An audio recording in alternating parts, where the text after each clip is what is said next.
My son eats bitter melon, fish with bones, tofu, and I never once forced him. It's 6:15 in the evening. Somebody made a meal. It has 3 parts and one of them is green. A child looks at it and says, without much feeling, I don't like this.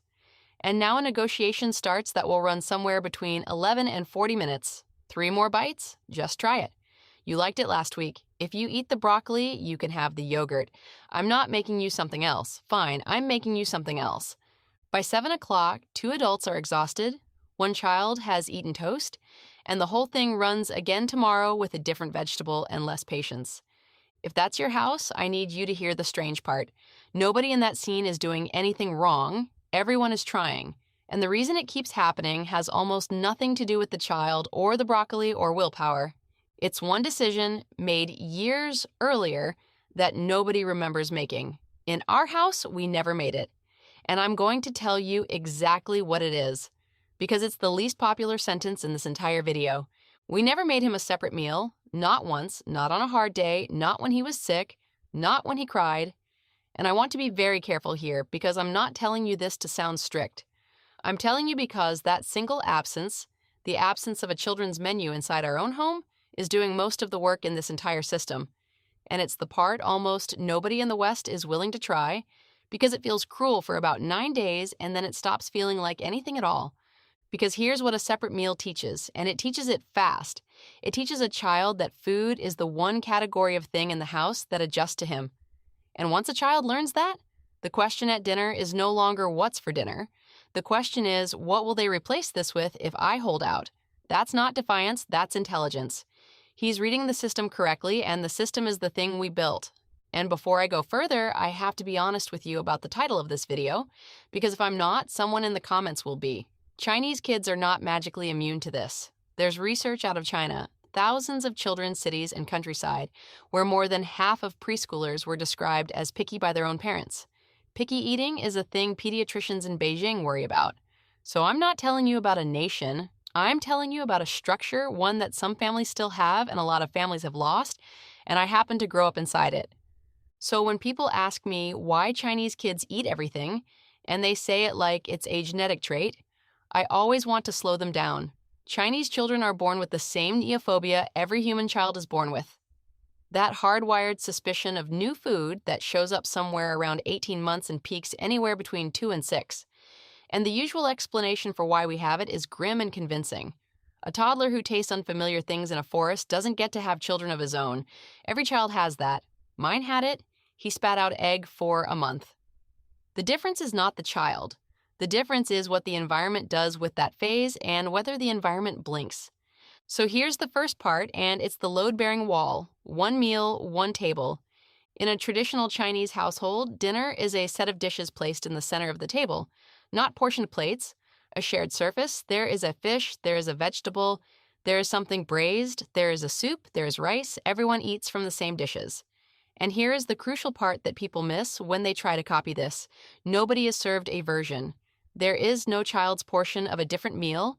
There is 1 meal, and the child is a person at the table where that meal is happening. And none of this is unique to China, by the way. Ask an Italian grandmother about separate meals for children. Ask a French family, a Mexican family, a Japanese family. Most of the world eats this way and always has. What's unusual is the household where every person gets a different plate. That's the innovation. That's the new thing. So think about what the shared table communicates without a single word being said. It says, this is what our family eats. Not this is what I made for you. Do you approve? The food is not an offering awaiting a verdict. It's simply the condition of the evening, like the weather. And a child cannot argue with weather. He can dislike it. He can complain about it. He can eat only rice for 2 nights, but he cannot successfully renegotiate it because there's nothing on the other side of the negotiation. There is no alternate menu behind the curtain. The reason this collapses when Western parents try it is that they adopt the rule without adopting the second half of the rule, and the second half is the part that makes it humane instead of harsh. So let me say it clearly. 1 meal at 1 table only works if the table always contains at least 1 thing the child reliably eats. In our house, that was rice. Always rice. Plain, warm, unlimited. In the north of China, it wouldn't be rice at all. It'd be steamed bread or noodles, because that's what the North eats. The specific food doesn't matter. What matters is that one thing on that table is boring and safe and always there. The child is never facing a table where every single option is frightening. He's facing a table with a safe harbor on it, surrounded by other things he hasn't decided about yet. That's not a compromise, that's the design. The safe food removes the fear, and once the fear is gone, the curiosity has room to appear. A frightened child will not experiment. A calm child sitting at a table where he knows he will not go to bed hungry eventually gets bored of rice. Boredom is a wildly underrated force in feeding a child. Nobody talks about it. But a 4-year-old who has eaten only white rice for 3 consecutive dinners while watching everyone else eat 6 other things will at some point reach. Which brings me to the second part, and this is where I have to ask you to unlearn something. Exposure without pressure. The food is on the table. It is not on his plate. Nobody puts it on his plate. Nobody mentions it. Nobody says try it. Nobody says it's good for you. Nobody says just one bite. Nobody watches him to see if he's going to reach for it, because children can feel being watched the way you feel a draft in a room, and the watching is itself a form of pressure. The Western instinct, and it comes from a genuinely good place, is to encourage. We think encouragement is the opposite of force. It isn't. Encouragement is force with a friendlier voice. When a parent says, "Try it, sweetheart," in a bright, hopeful tone, the child hears a request that comes with a cost of refusal. Somebody wants something from him. His answer will disappoint or please someone he loves. And now eating that green thing has stopped being about the green thing. It's about compliance. It's about whether he is a good boy who does what mommy wants. He is now negotiating his autonomy, not his dinner, and he will defend his autonomy far more fiercely than he will defend his taste preferences, because his autonomy is the more important thing to defend. He's right about that. He's 4, and he's already correct about the deeper issue. So we did nothing. That's the technique. It sounds like the absence of a technique, and that's exactly why it's hard. My husband would put the bitter melon on the table and eat it with obvious, unperformed enjoyment and say nothing at all to our son about it. Not a glance. The dish existed. The dish was eaten by adults. The dish was there again 11 days later. And again. And again. Somewhere around the 12th or 15th appearance, with zero commentary from anyone, a small hand went out and took a piece. And I should say where that number comes from, because I've seen it repeated everywhere. The research on repeated exposure mostly measures small tastes. The child actually trying a bit. Not a dish sitting on a table being looked at, so I'm stretching it past what was studied. What I can tell you is that in my house, sitting there being looked at was enough. And it took about that long. He was 4 the first time he did it. Not because I told him to. Not because there was a reward waiting. He did it because it was there, because everyone else was eating it. And because in his 4 years of life, nobody had ever suggested to him that it might be something a child would refuse. He made a face. He said it was strange. Nobody reacted to that either. Nobody said, "See, I told you, you don't like it." Nobody said, "Good job, you're so brave." Both of those responses are traps, and they're opposite traps. The first one closes the door. You've just told him he's a person who doesn't like this. The second one turns eating into a performance for adult approval, which means that from now on, eating vegetables is a thing he does for you. And anything a child does for you is a thing he can withhold from you. Never let a vegetable become currency. Once it's currency, you've lost. And I'll be precise here because there's real disagreement about this. Using food as a bribe backfires almost every time. That part is solid. But there are studies where a small non-food reward alongside a taste actually helped. So I'm not going to tell you praise is poison. I'm telling you what happened in my kitchen, which is that the quieter I got, the more he ate. The neutrality is the whole thing. Food is neutral. Not good, not bad, not brave, not naughty, just food. In our house, if he took a piece of fish and ate it, the response was nothing. Conversation continued. If he took a piece and put it down, the response was nothing. Conversation continued. The dinner table is a place where a family talks about the day, and food is the background, not the subject. The single fastest way to create a picky eater is to make food the subject of dinner. The moment the meal is about the eating, the child has an audience, and children with an audience perform. Hold on to that, because in a few minutes I'm going to show you the place where Western feeding advice has this exactly backwards, and it isn't the place you'd expect. Now the third part, and I'll admit this is the one that makes Western parents most uncomfortable, so let me say the uncomfortable thing first and then explain it. Hunger is allowed to exist in our house. Not suffering, not deprivation, but mild, ordinary, temporary hunger. The feeling of wanting dinner is not treated as an emergency to be prevented. In a lot of modern households, the child is never actually hungry at dinner time, and this is not the child's fault. It's an architecture problem. There's a snack after school, there's a snack in the car, there's a pouch, a cracker, a cheese stick, a handful of something at 4:40 because he was cranky and the food worked. All of it reasonable, all of it kind. And then at 6:15, a plate of food arrives in front of a child whose blood sugar is completely stable and who has functionally already eaten. And that child is being asked to be adventurous about broccoli while feeling exactly zero physiological motivation to eat anything at all. Then we conclude he's picky. He isn't picky, he's full. Traditional Chinese eating structure has meals, and it has one small afternoon thing, and then it has nothing. Not because of discipline, because of rhythm.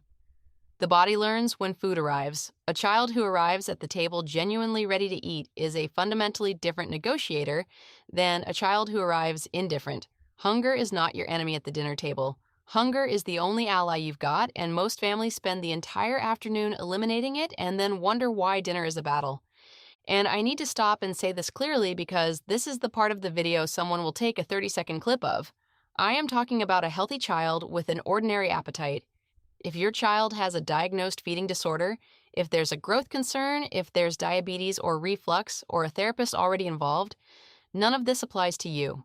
And the person who knows your child beats the woman on the internet every time. I'm also not describing 3 meals and nothing else for a 2-year-old. Small children have small stomachs and they need something in the afternoon. What I'm describing is the difference between a snack that ends and an afternoon that never stops. And when he didn't eat much, dinner ended anyway. The table was cleared, there was no bedtime rescue, no crackers at 8, no, I'll just make him something small because I can't stand it. And he was fine because breakfast was 12 hours away and a healthy child sleeps through 11 of them. That's not deprivation, that's just what a night is. He learned over about 2 weeks something no amount of explaining could have taught him. This is when food happens. Not because I threatened him with it, because reality was consistent and children are exceptional readers of consistent reality. Here's the 4th part, and before I say it, I want to hand something over, because I'd rather be accurate than impressive. Almost everything I've described to you so far already exists in the West as a formal framework.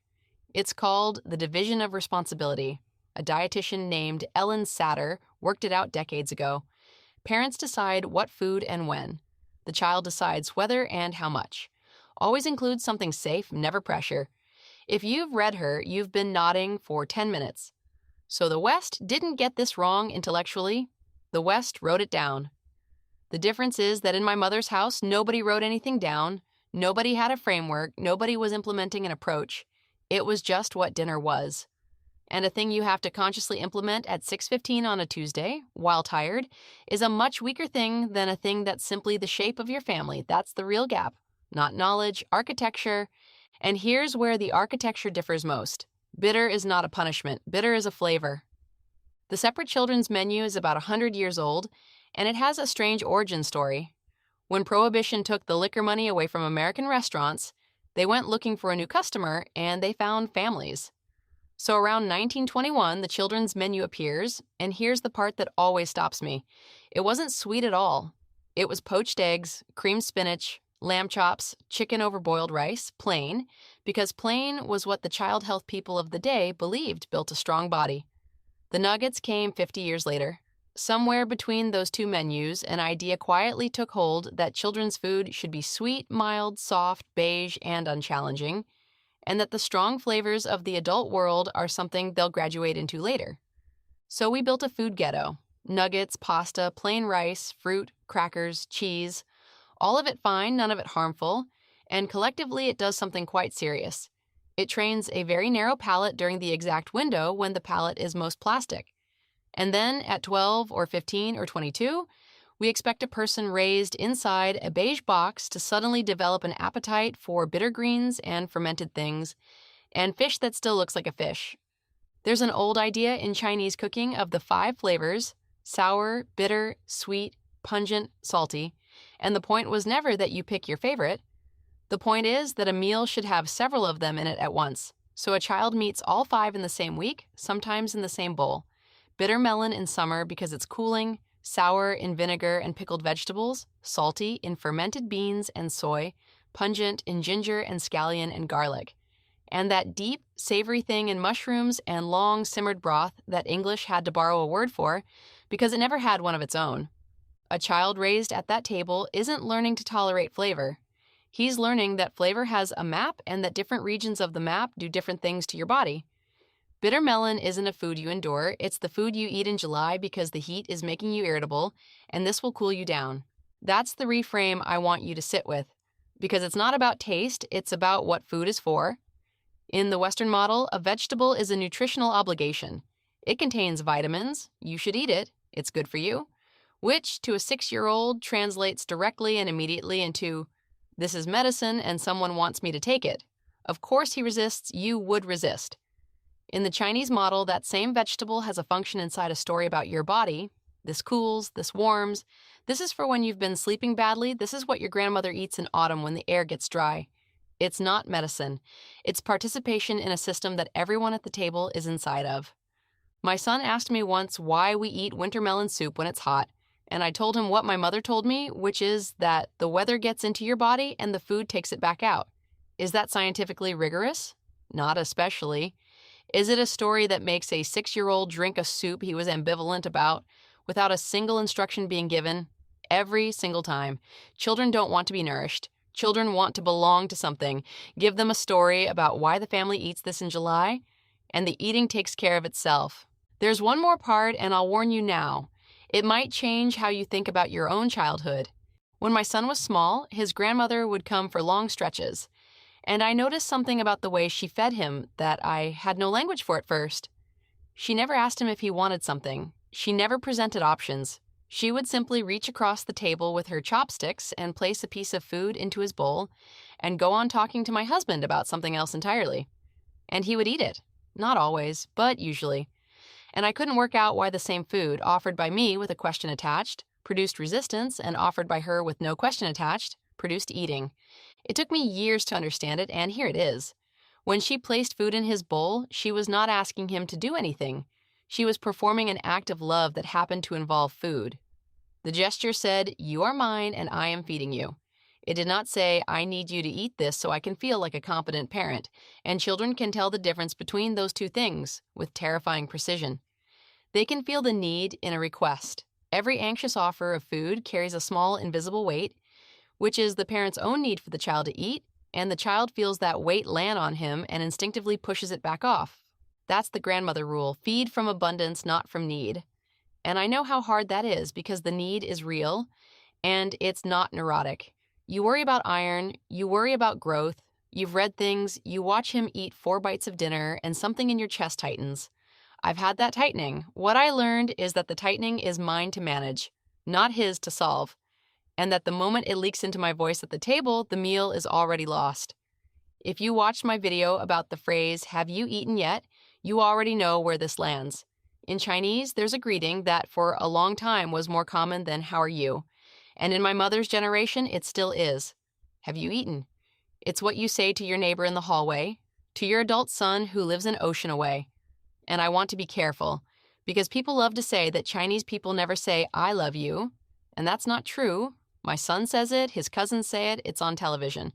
But my grandmother never said it once in her life. What she said was, "Have you eaten?" It was the same sentence, it just had somewhere safe to live.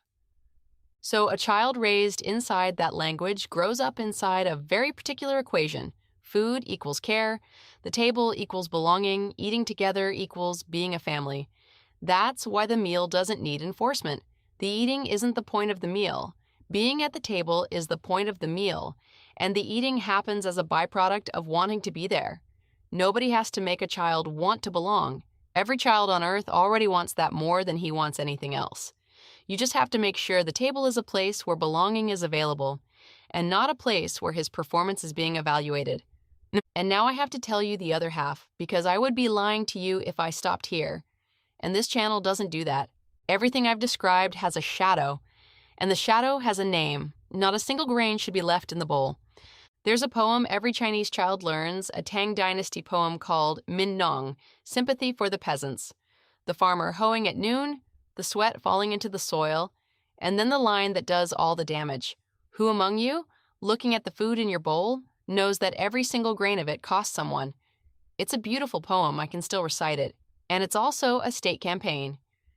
There was a clean plate movement across China in 2013, and another one in 2020, and a law about food waste after that. So this isn't a dusty tradition. It's alive, and it's being reinforced right now. Because the same system that produces a child who eats bitter melon without complaint also produces a rule that says the bowl must be empty, and those two things travel together far more often than people like me want to admit. That rule comes from real history. It comes from famine that is not distant, that happened to people who are still alive, and from generations where wasted food was not a lifestyle failing, but a genuine threat. That history is honorable, and I won't mock it. But a rule built for scarcity does something strange when it survives into abundance. What it does is this. It teaches a child to override his own body. Every meal, at the end, when the stomach says enough and the bowl says not yet, the child learns that the bowl wins. And he learns it several thousand times before he turns 18. That's not a small thing. That's the systematic dismantling of the internal signal that tells a human being when to stop eating, replaced by an external one. And a person who has spent childhood learning to ignore fullness doesn't automatically get that signal back at 25. It can come back, but it has to be relearned on purpose, the way you'd relearn anything. And most people don't know that's a thing you're allowed to do. So they just carry it into stress eating, into finishing things they don't want because leaving them feels wrong, into a low permanent hum of guilt around food that has nothing to do with hunger at all. And there's a second injury underneath it, which is the guilt architecture. Because it's never just eat your food. It's eat it, your grandmother woke up at 5 to make this. It's do you know what we spent on this? It's the plate placed in front of you carrying a small invisible invoice. And when a child refuses food inside that system, he isn't refusing food. He's refusing his mother's labor, his father's money, his grandmother's love. That's an enormous amount of weight for a person who can't yet tie his shoes. Some children handle it, some children eat it, and then eat it for the next 40 years. I've seen this in my own family. I've watched a woman who lived through hunger scrape the last spoonfuls from 3 bowls onto her own plate and eat them, not because she wanted them, but because throwing them away was unthinkable to her nervous system. I felt the flinch in my own hands when I scrape a plate into the bin. That flinch was installed in me. Nobody sat me down and taught it. It came through the walls. So when I say I never forced my son, that is the specific thing I mean. And it's the specific thing I had to decide not to pass on. He is never required to finish, ever. The bowl is his, and when he says he's done, and nobody comments, and nobody sighs, and nobody mentions the farmer in the field. He can take less, he can leave it. If he's genuinely full after 6 bites, the meal is over for him. Because the whole architecture I've spent this video describing depends on one thing being true. The table has to be safe. If the table is a place where his body's signals will be overruled, then everything else falls apart, because now he's defending himself again, and a child defending himself will not try new food. So I kept the exposure, and I dropped the obligation. I kept the shared table, and I dropped the clean plate. I kept the grandmother's gesture, the food placed in the bowl without a question attached, and I dropped the invoice that used to come with it. That's the edit. That's what I'd want anyone doing this to understand. You are not importing a culture wholesale. You're taking the mechanism and leaving the coercion behind, and the mechanism works better without it. It always worked better without it. The coercion was never doing the work. The coercion was just what fear looked like in a century where there wasn't enough. If you want to do this, here's what it actually looks like on a Tuesday. You stop making a second meal. There will be a night where very little gets eaten, and you will feel like a bad parent. And I need you to know in advance that this feeling is not information. It's just the sensation of a system changing. One dependable thing goes on the table every night: rice, bread, plain noodles, so that no meal is ever a hostage situation. You stop commenting, all of it. You talk about anything else. Your job at that table is to be a person having dinner, not a supervisor. This is harder than not cooking twice because the words come out before you've decided to say them. The silence is the treatment. You keep serving the new thing and you let it be ignored without tracking it out loud because it's a food your family eats. not because you're running an experiment on a child who can absolutely tell when he's being experimented on. And you eat it yourself with obvious pleasure and you say nothing. You protect the hunger, you stop the ambient afternoon grazing, and you let the meal end when it ends. And then the part that isn't a technique. Everybody sits down, phones somewhere else, something gets talked about that isn't food and isn't the child's behavior, and it goes on for longer than is strictly necessary. That's the whole grandmother rule reduced to something you can do tonight. Give the child a table worth being at, and the eating stops being the point. I want to say one more thing before I close, because I think this whole subject is quietly about something bigger than food. We live in a moment where a lot of parenting has turned into customer service. We anticipate, we adjust, we optimize, we present options, we manage preferences, and we do it out of love and exhaustion in roughly equal measure. And it produces children who are extremely well attended to and, in a specific way, quite anxious. Because a child who is at the center of every adjustment is also a child who has never experienced the deep relief of a world that holds steady regardless of his mood. There's an enormous comfort in a family that has a shape. This is what we eat. This is when we eat it. This is where everybody sits. Those things are not restrictions on a child. They're the walls of the room he gets to grow up inside, and children in rooms with walls do not spend their energy testing where the walls are. Not discipline, not genes, a structure that doesn't move, a table that doesn't judge, a flavor world with no fence around the children's section, and adults who were never taught to be afraid that a child might occasionally be a little bit hungry. That's it. That's the whole thing. And every part of it is available to you tonight in your own kitchen without changing anything except what you say and what you don't. My son is older now. He still eats bitter melon. He still takes the fish cheek, which is the best part and the part you have to know about. He picks bones out with his fingers and complains about it and eats it anyway. And when he leaves this house someday, the thing I hope stayed with him isn't the vegetables. It's that food came from people who loved him and that he was never once asked to eat, past the point where his own body said enough. If this video shifted something in the way you see feeding children, share it with someone who needs to hear it. And if you want more on how the world's wisest cultures quietly build calmer, steadier families, subscribe. There's a lot more coming. See you in the next one.